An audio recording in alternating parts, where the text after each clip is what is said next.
Приказната за баба Марта. Здраво, другарчиња!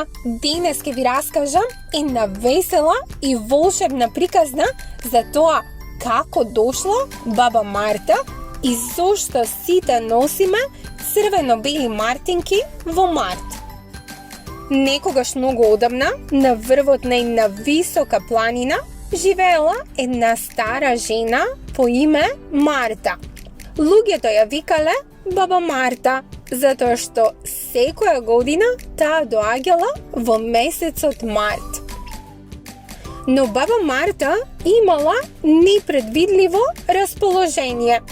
Еден ден била насмеана и топла како сонце, а следниот ден мрзоволна и студена. Ете така се менувало и времето според баба Марта.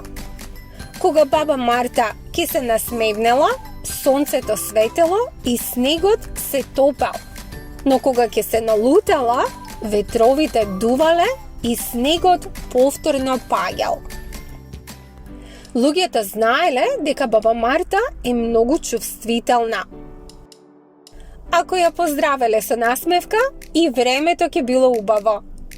Но ако некој ја налутил, таа веднаш ќе испратила облаци и дожд. Затоа на 1 март сите излегувале надвор со насмевка и со љубов и си подарувале мартинки. Црвени и бели кончани белегзи завиткани како мала Амајлија. Црвената боја го символизира животот и сонцето, а белата снегот и чистотата.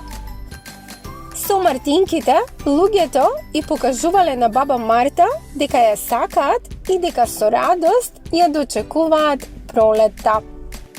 И навистина, кога баба Марта ќе видела дека сите се весели и љубезни, таа омекнувала и праќала топло сонце, зеленило и цвеќиња.